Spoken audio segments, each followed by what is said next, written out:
Nesta videoaula, vou mostrar para vocês as medidas das bases de apoio do bebedouro bovino trapezoidal no FreeCAD. Bom, neste caso, houve necessidade de aplicar relações trigonométricas para calcular L2, que seria aqui onde começa a linha superior do apoio, que praticamente coincide com a linha inferior da bacia, ou seja, aqui onde vai ser apoiada a bacia. Só que era difícil de acertar, então para poder aplicar o resto das restrições, como é ângulo, coincidência, etc., o mais seguro seria calcular esta distância. Bom, inicialmente aplicamos semelhança de triângulo, esse triângulo é semelhante com esse. Vimos as relações trigonométricas, como por exemplo a lei do seno. Aqui calculamos L1, que seria esse lado desse triângulo. Lembrando que o cateto desse triângulo se coincide com a espessura, chamado de E, por isso que aparece essa letra E aqui. E a lei do seno establece a proporção de lados e ângulos. Bom, enfim, calculamos esse lado, depois aplicamos o teorema de Pitágoras e calculamos a H1, que seria a hipotenusa desse triângulo retângulo. Uma vez calculada essa hipotenusa, aí teríamos por diferença, e já sabemos que esse pedacinho aqui é exatamente igual, ou seja, seria L1, que seria esse triângulo, que é igual que esse aqui.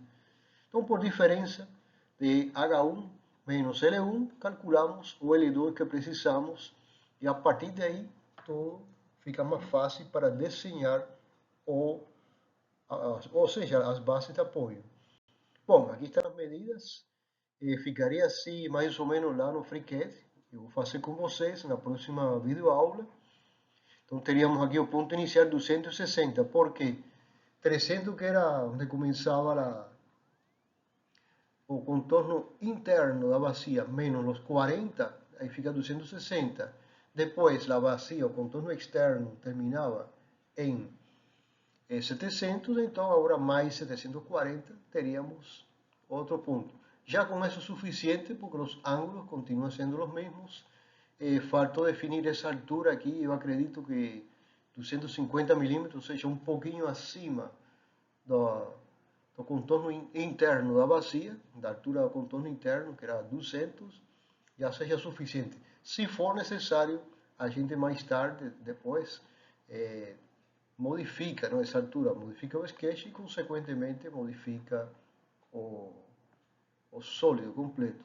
Bom, então seriam as medidas principais que vamos ver. Eu passo para vocês, os ângulos continuam sendo iguais, para poder fechar o contorno e então obter no FreeCAD, obter o sólido que corresponde à base, um sólido como esse, ou seja, um corpo como esse, parecido como se fosse uma cadeira, não? Um sofá. E aqui em cima seriam dois, na verdade seriam dois, onde vai apoiada a bacia completa, não? Com suas laterais, tudo demais. Bom, esse detalhe é o que eu queria separar. Depois na próxima videoaula vou entrar já direto no desenho, mas já sabem de onde veio essas duas medidas principalmente, ou seja, essa altura aqui em relação ao piso, não, ao eixo X, e o início dessa linha que temos aqui, que era difícil de acertar, não, se não tivesse outra forma. É provável que existam outras formas, mas eu achei essa a mais fácil. Então, por isso passo para vocês. Então, fazemos esse contorno e essa profundidade, como já sabem, obtemos por meio do preenchimento, ou seja, o PADS. Bom, isso é o que eu tinha para vocês nessa videoaula, são apenas medidas, dar um alerta sobre isso.